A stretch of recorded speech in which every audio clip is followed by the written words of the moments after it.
The orchard was screaming. Not in any way a man could hear with his ears, but in the way the earth itself groans when something underneath it wakes up hungry. The apple trees stood twisted in the October twilight, their branches curled inward like arthritic fingers, and the fruit that hung from them had gone black on the inside.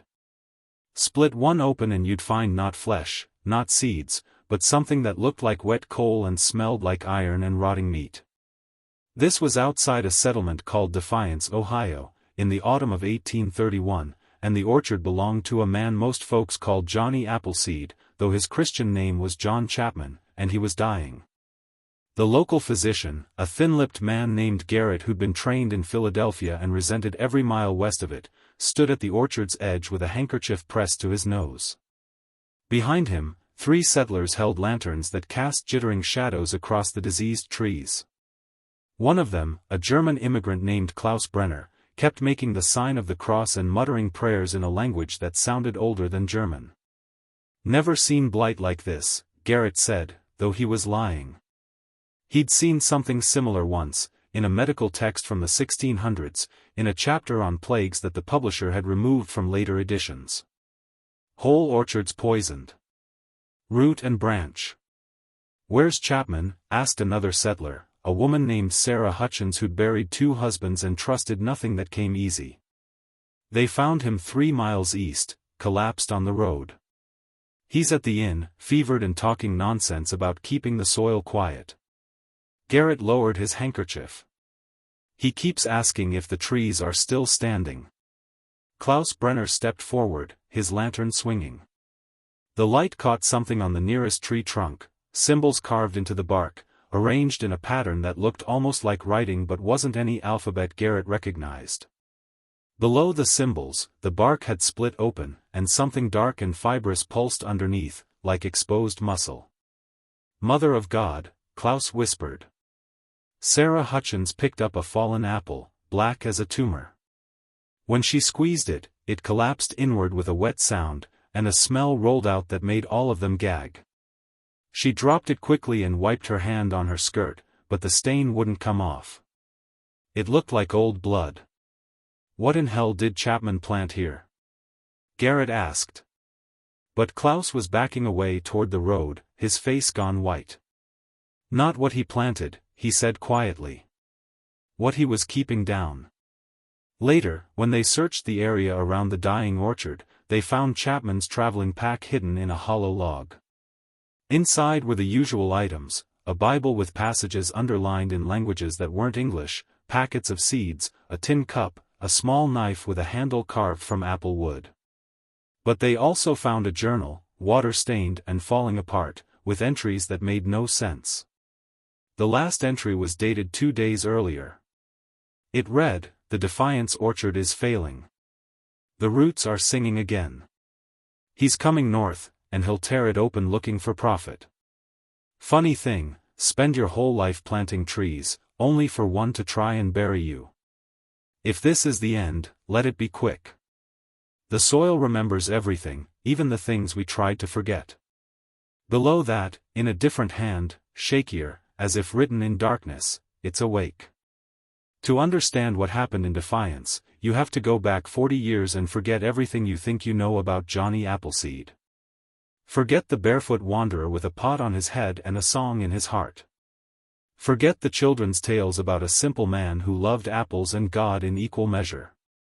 Those stories were true the way a shadow is true, cast by something real but missing all the substance, all the weight, all the blood. John Chapman was born in Leominster, Massachusetts, in 1774, 2 months before his father left to fight in the Revolution. His mother died when he was young, poisoned by lead in the water, though some said it was something else, something in the soil of the Chapman farm that had made her sick. The land had been cursed, neighbors whispered, ever since John's great-grandfather had plowed up a Nipmuc burial ground to plant corn. Young John grew up haunted by 2 things, the memory of his mother's black-veined hands as she died, and a recurring dream of trees with roots that went down forever, holding something massive in the dark. He left home at 18 and walked west into the territories with nothing but a bag of apple seeds his mother had saved. Apples weren't native to America, brought over by colonists from Europe and Asia, but they took to the new world like prophecy, growing in soil that had never tasted them before. John Chapman understood something that most settlers didn't. Apples were conquerors, just like the people who planted them, pushing into land that belonged to something older. But John had a different purpose. He'd spent 2 years with a Lenape elder named Tenskwatawa, a man the settlers called a witch but who John knew as a keeper of old knowledge. Tenskwatawa had taught him about the thing that lived under the frontier, the Root Father, an entity that had been sleeping in the deep soil since before the first humans crossed into the Americas. It fed on death and rot, growing stronger wherever blood soaked into the ground. The wars between settlers and native peoples, the cholera epidemics, the smallpox blankets, the violence and grief that came with westward expansion, all of it fed the Root Father. It was waking up, slowly, year by year, and when it fully woke, Tenskwatawa said, it would crack the earth open and swallow everything on the surface. "You're a white man," Tenskwatawa had told him, "so it's white man's magic you'll need. Your people brought apples. Apples are holy to you, symbols of knowledge and temptation, life and death. Plant them in the old patterns. Make orchards over the places where the Root Father's body touches the surface. The trees will hold him down." So John Chapman walked west, planting apple orchards across Ohio, Indiana, and Illinois. But he wasn't planting them randomly. Each orchard was placed over a node, a place where the Root Father's roots came close to breaking through. The trees formed a network, a living seal, their roots interweaving with the ancient thing below and holding it dormant. For 40 years, it worked. But by 1831, John Chapman was 57 years old, gaunt and gray, his body failing from decades of exposure, malnutrition, and something else, something the soil had given him in exchange for his service. His hands shook constantly. His eyes had taken on a yellow tint. He coughed blood into his sleeve and told no one. He'd planted his last orchard in Defiance, Ohio, and he knew it was failing because he could feel it in his chest, a vibration like a second heartbeat, the Root Father testing the barriers. And there was another problem. A man named Silas Grieve had arrived in Defiance 6 months earlier with money, ambition, and no conscience whatsoever. Silas Grieve was the kind of man who looked at a forest and saw lumber, looked at a river and saw a mill, looked at people and saw labor.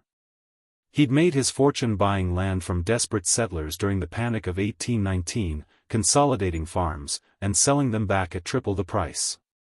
He had political connections in Columbus, friends in the banking sector, and a lawyer who could write contracts that trapped men like bear traps.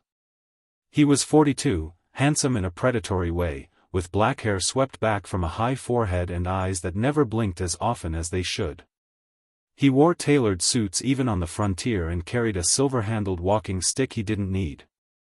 Grieve had come to Defiance because he'd heard the land was cheap and the settlers were struggling. A bad harvest, cholera in the wells, and a hard winter had left most families barely surviving. Grieve offered loans with reasonable interest and friendly terms, and when they inevitably defaulted, he took the land. Within 6 months, he owned half the settlement. The only significant piece of land he didn't control was John Chapman's orchard, 40 acres of apple trees on the eastern edge of town, prime soil near the river. Grieve had made Chapman an offer, $500, more than the land was worth. Chapman had refused. Not for sale, he'd said simply, standing in the doorway of his small cabin, looking like a scarecrow come to life. "Everything's for sale, Mr. Chapman," Grieve had replied, smiling. "Not this." Grieve's smile had faltered slightly. "You're a reasonable man. You're sick, anyone can see that. What are you going to do with 40 acres when you're dead? Leave it to rot?" Chapman had looked at him for a long moment, and Grieve later told people that the old man's eyes had seemed to reflect light strangely, like an animal's eyes in lamplight. "That's exactly what I'm going to do," Chapman had said, and closed the door. That had been 3 months ago. Now, in late October, with Chapman collapsed at the inn and the orchard visibly dying, Grieve saw an opportunity. The man was clearly incompetent, letting his own trees rot. The land would be condemned as a blight risk, and Grieve could buy it for pennies from the county. But first, he needed to make sure the orchard died completely. On the night of October 15th, Grieve hired 3 men from a tavern in Fort Wayne, drifters with no connection to Defiance. He paid them in silver and gave them instructions: go to Chapman's orchard after dark, cut the bark from as many trees as possible, poison the soil around the roots with salt and lye. The men rode out at midnight. None of them came back. When searchers found them the next morning, they were at the orchard's edge, collapsed in a line as if they'd been running away from something. Their skin was gray, their eyes open and staring. The physician, Garrett, examined the bodies and found no marks, no wounds, no obvious cause of death. But when he cut one of them open for examination, something he didn't report to the county, he found the man's lungs full of a fibrous black substance that looked like roots. Tiny apple seeds were embedded in the root fibers, already sprouting. Grieve heard about the deaths and felt something he hadn't felt in years: genuine fear. Not fear of the law, that could be managed, but fear of something outside the usual rules, something his money and influence couldn't touch. He needed to understand what Chapman had done to that land. So he went to see the old man himself. Chapman was barely conscious when Grieve entered his room at the inn. The fever had him in its grip, his body soaked in sweat, his breathing shallow. Sarah Hutchins was there, spooning broth into his mouth, but Chapman kept turning his head away, muttering words that sounded like prayers or curses. "Leave us," Grieve said to Sarah. "He's dying," she replied, not moving. Grieve took out a roll of bills and placed it on the bedside table. "For his care." Sarah looked at the money, looked at Chapman, then stood and left without another word. Grieve waited until her footsteps faded down the stairs, then pulled a chair close to the bed. "Mr. Chapman," he said quietly. "John.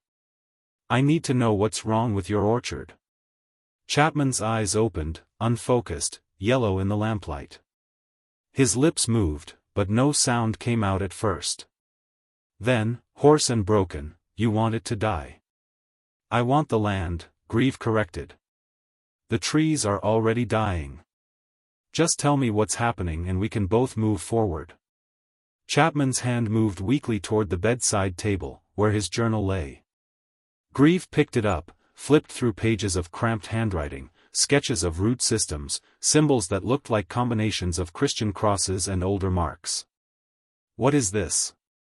Grieve demanded. "Some kind of witchcraft?" Chapman's breathing hitched. A thin line of blood ran from his nostril. "Containment," he whispered. 40 years. Holding it down.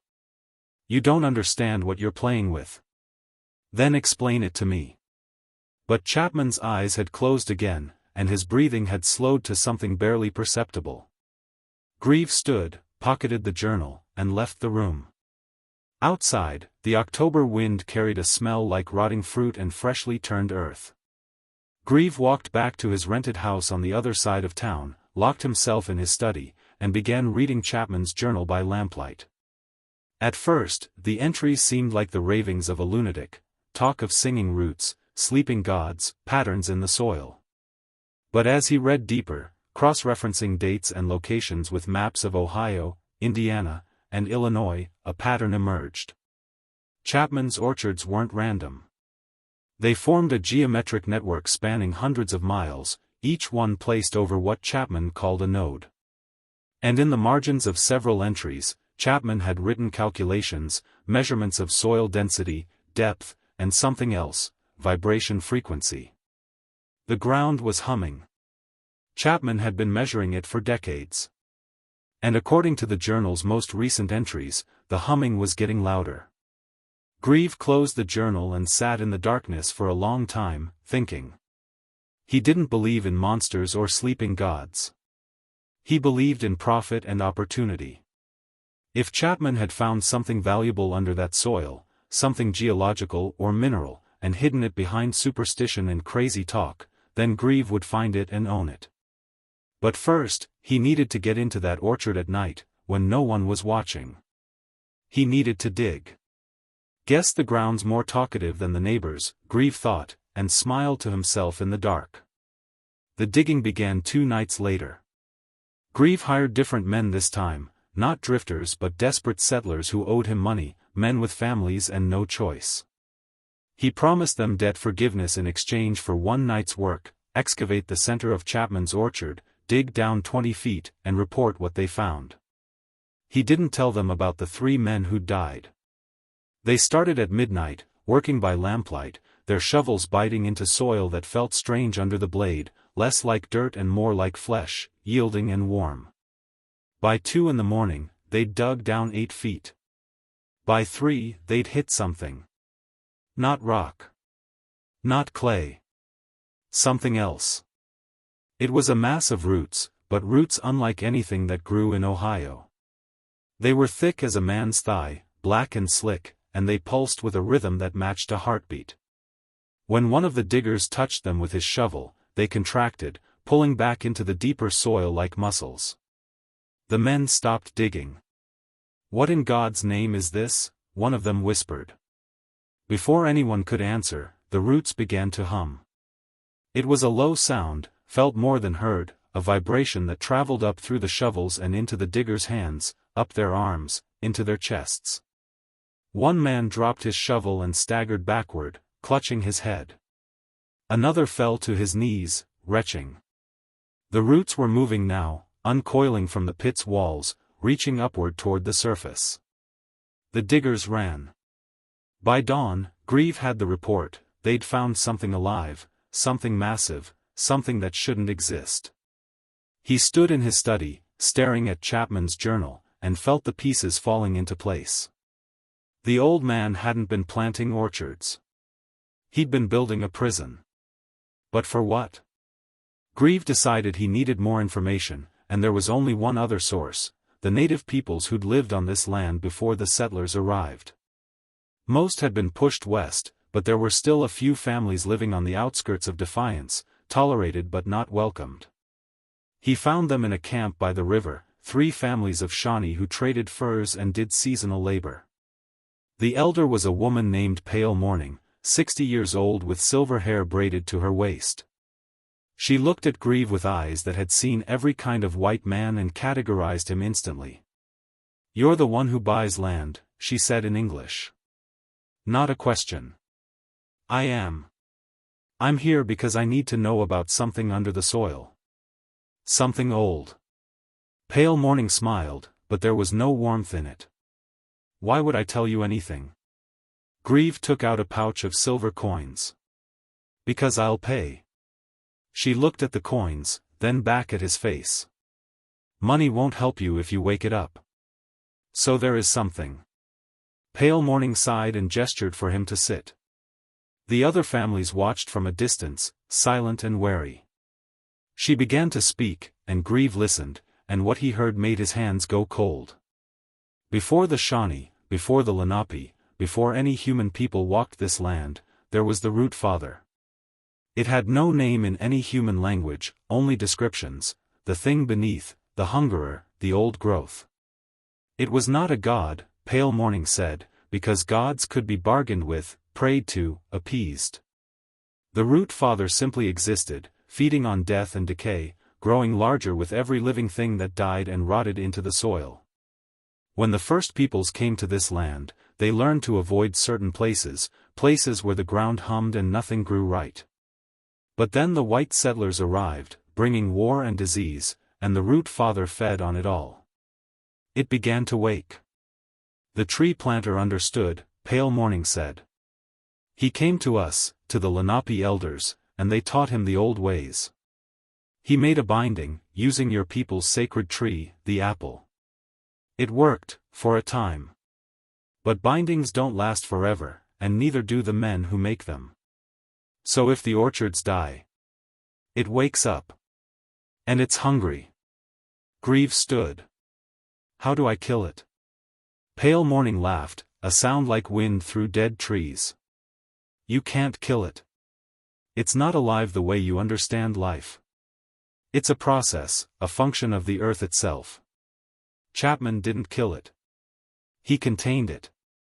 And now that he's dying, the containment is failing. Then how do I stop it? You don't. She looked at him with something like pity. You just die slower. Grieve left the camp and rode back to town, his mind racing. If what Pale Morning said was true, if the thing under the soil couldn't be killed, then the only option was to leave, to abandon Defiance and let the Root Father have it. But Grieve had never abandoned anything in his life. He returned to his house and spread out maps on his study table, maps of Ohio, maps of Chapman's orchards, maps of land ownership and geological surveys. He traced the pattern of orchards with his finger, noting the distances, the spacing, the geometric precision. Chapman had designed this network like a circuit, each orchard connected to the others through some principle Grieve didn't understand but could see the shape of. And in the center of the network, equidistant from all the other points, was Defiance. The orchard here wasn't just another node. It was the keystone. If Grieve destroyed it completely, the entire network would collapse, and the Root Father would wake. But if he could repair it, strengthen it, maybe he could keep the thing dormant and sell the land before it became a problem. He just needed to figure out how Chapman had done it.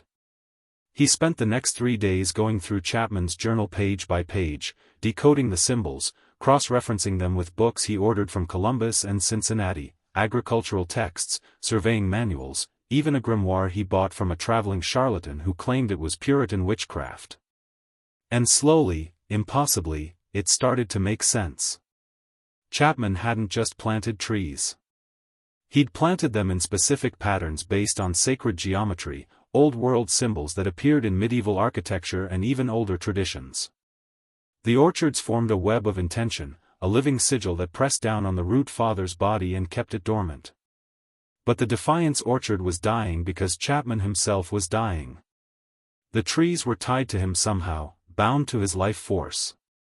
Which meant if Chapman died, the orchard would fail completely. Unless someone else took his place. Grieve closed the journal and sat back in his chair, a slow smile spreading across his face. This wasn't a disaster. This was an opportunity. If he could perform whatever ritual Chapman had used, if he could bind himself to the orchard and take over the containment, he would control the entire network. He would own the power that kept the Root Father dormant. He would own the land, the people, and the future.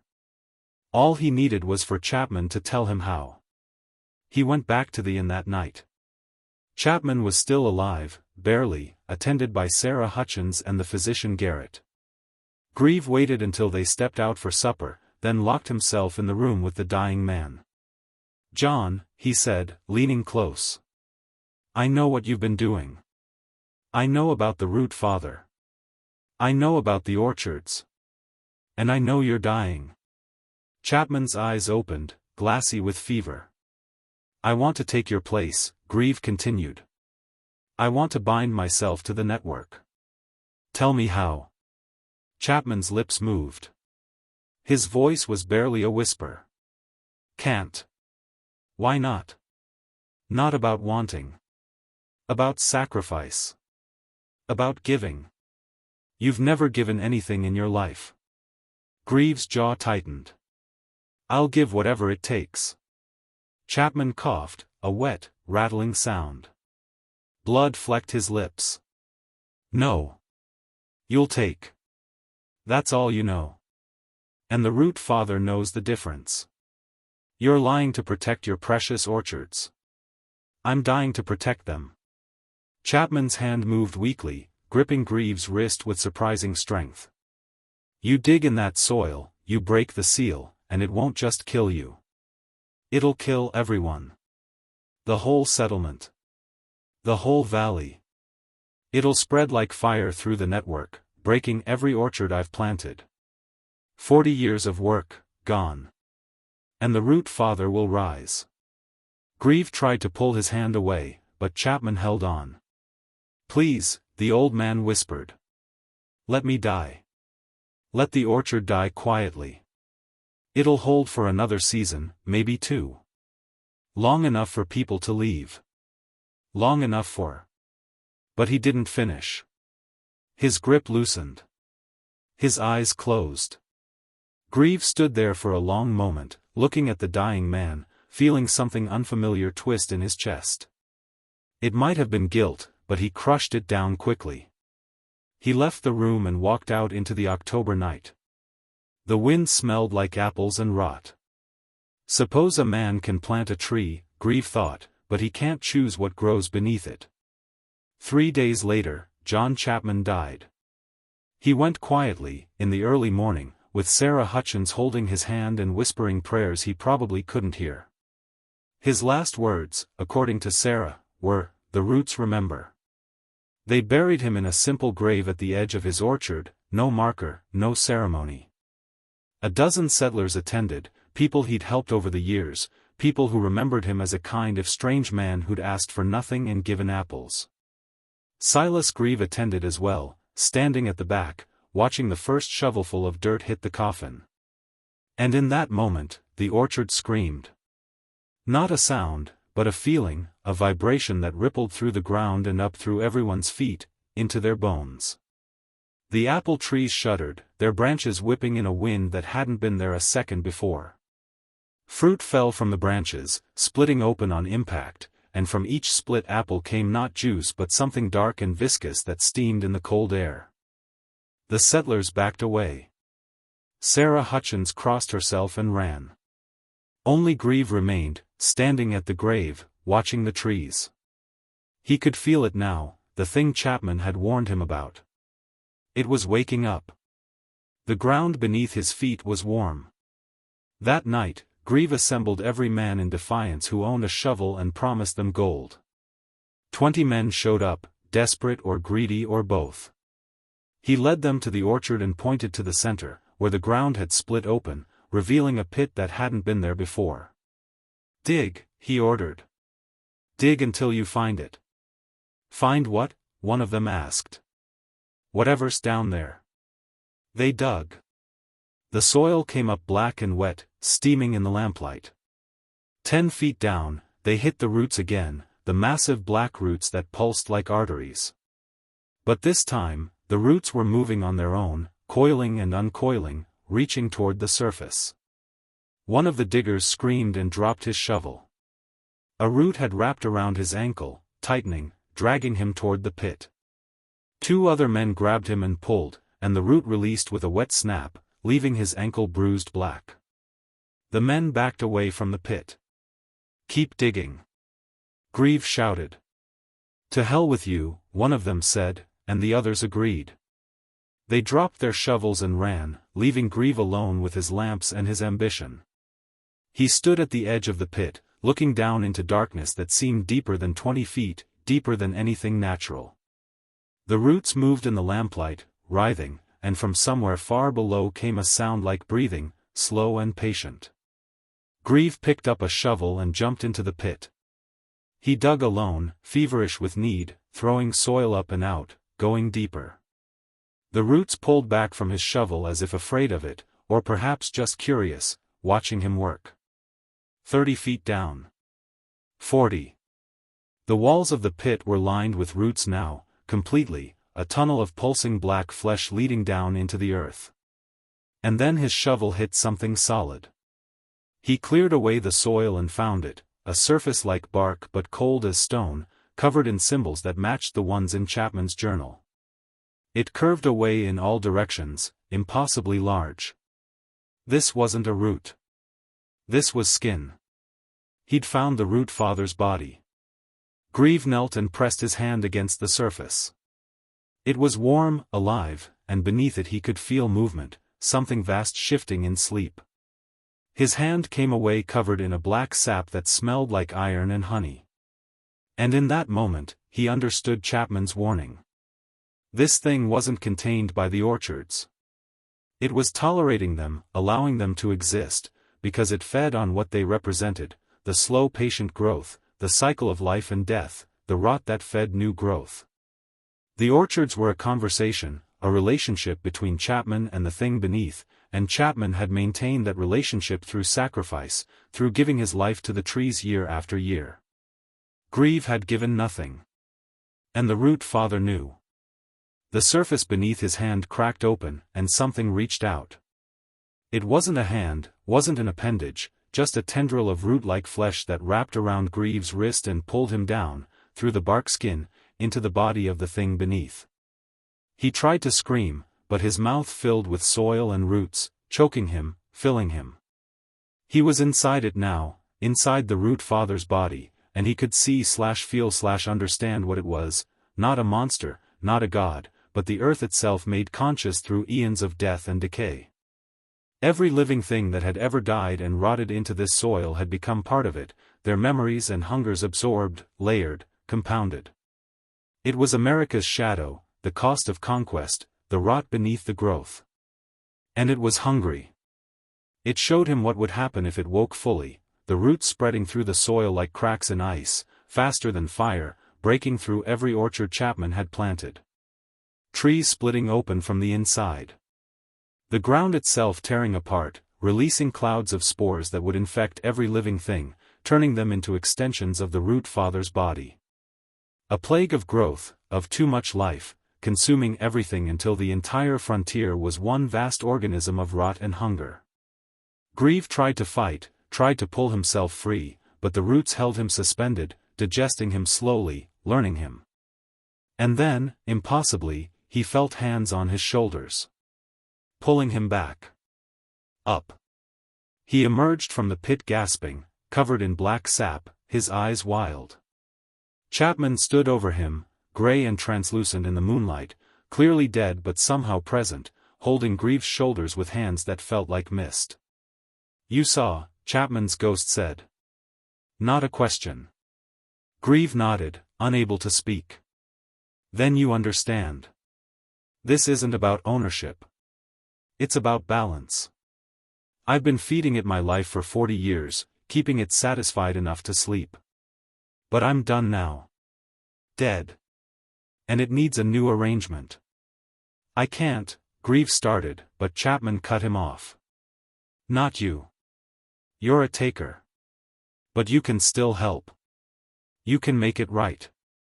Chapman's ghost looked toward the dying orchard, and Grieve followed his gaze. The trees were collapsing, falling inward, their roots pulling out of the ground and withering. The containment was failing completely. "Burn it," Chapman said. "What?" "Burn the orchard. Burn the land. Give it fire instead of rot. Fire is the only thing it can't digest, the only thing that breaks the cycle. Burn it now, while it's still waking, before it spreads. It'll hurt it, set it back decades. Long enough for the other orchards to hold. That's insane. The fire will spread to the settlement. Then let it spread. You wanted this land. Now save it." Chapman's ghost faded, dissolving into mist, and Grieve was alone in the orchard with the dying trees and the warm ground and a choice. He could run. Take his money and leave, let Defiance become a graveyard. Or he could burn. For the first time in his life, Silas Grieve chose sacrifice. He started with the lamp oil. Grieve ran back to his house, ignoring the settlers who called after him, and gathered every flammable liquid he owned, lamp oil, turpentine, whiskey, grain alcohol. He loaded it all into a wagon and drove back to the orchard, the horse foaming at the mouth, eyes rolling with fear. The trees were moving now, their branches reaching toward him like arms, their roots breaking through the surface and crawling across the ground like snakes. The pit at the center was wider, deeper, glowing with a faint phosphorescence. Grieve jumped from the wagon and began pouring oil on the trees, soaking the bark, the roots, the ground. The trees recoiled from the oil as if it burned them, their branches pulling back, and Grieve felt a grim satisfaction. "You want to eat?" he shouted into the darkness. "Eat this." He emptied the last bottle of oil onto the pit's edge and pulled out a match. For a moment, he hesitated. Burning this orchard meant burning his investment, his plans, his future. Everything he'd worked for would go up in smoke. But if he didn't, everyone would die. Funny, Grieve thought. Takes dying to finally grow something useful in a man. He struck the match. The orchard went up like a bomb.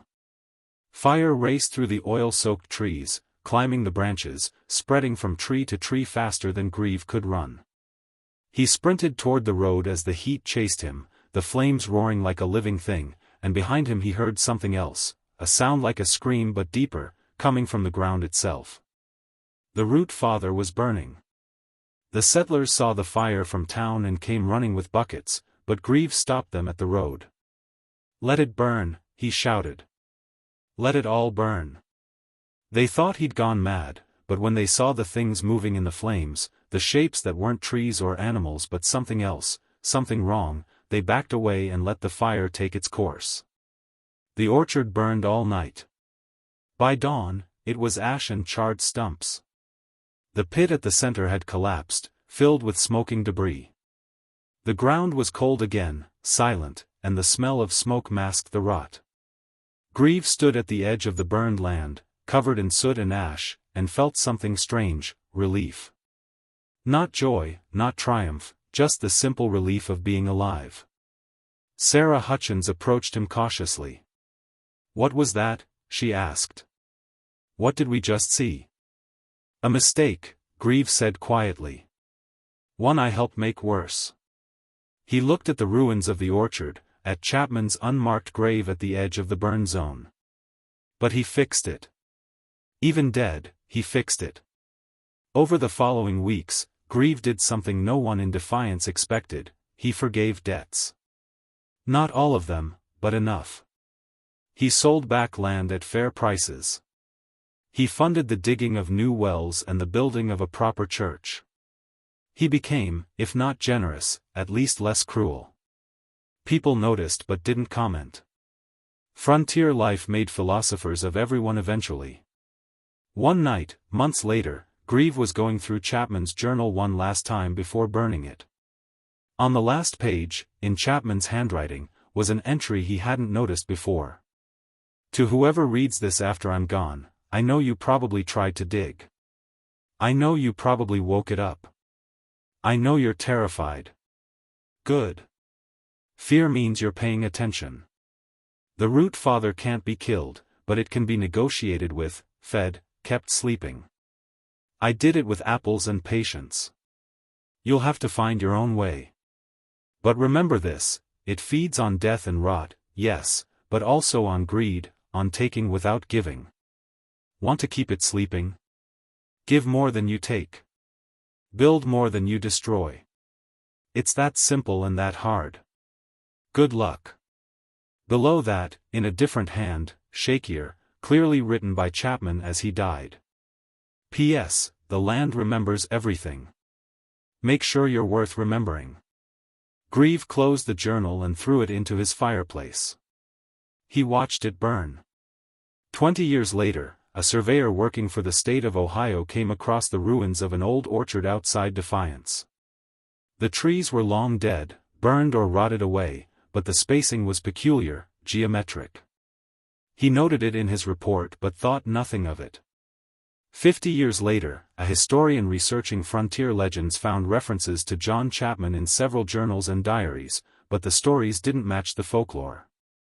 These accounts described a man who was feared as much as respected, who marked trees with strange symbols and spoke to the soil. 100 years later, botanists studying apple varieties in the Midwest discovered something odd. In several locations across Ohio, Indiana, and Illinois, apple trees grew in patterns that matched no known planting technique. The trees were old, centuries old by dendrochronological dating, which was impossible given when apples had been introduced to the region. The roots of these trees went deeper than any natural root system, sometimes 50 feet down or more, and soil samples from beneath them showed unusual mineral compositions and trace elements that didn't match the surrounding geology. One researcher, a woman named Dr. Ellen Voss, became obsessed with the patterns. She mapped all the remaining old-growth apple trees across the Midwest and found they formed a network, a geometric web spanning 3 states, all centered on a burned-out patch of land near modern Defiance, Ohio. She visited the site and took soil samples.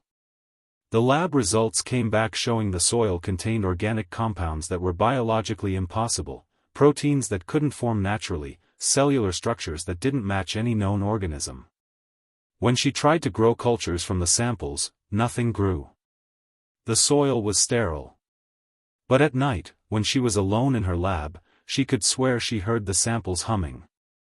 Dr. Voss wrote a paper about her findings, suggesting that John Chapman had been conducting some form of long-term agricultural experiment using unknown techniques, possibly learned from Native American communities.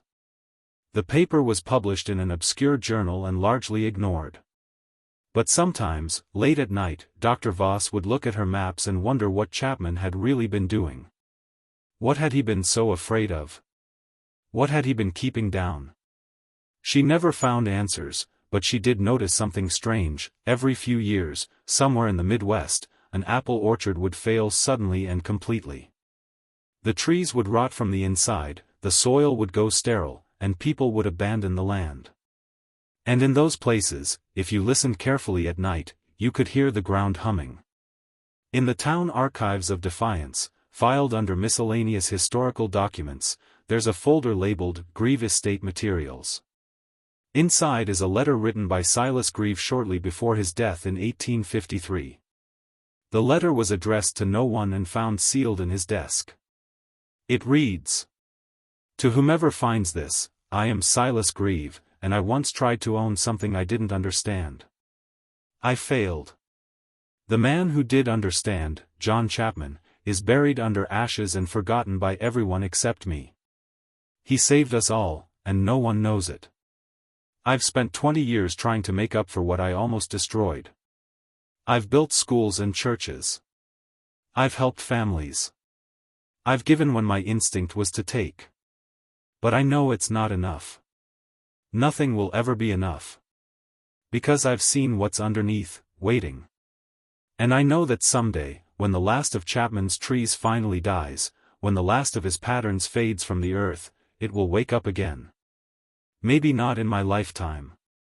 Maybe not in my children's lifetime. But it will wake. And when it does, I hope someone like Chapman is there to face it, someone who understands sacrifice, who knows how to give instead of take. Because people like me, we're the problem. We're what feeds it. I know that now. Too late, but I know it." The letter ends there, unsigned, as if Grieve couldn't bring himself to claim ownership even of his own confession.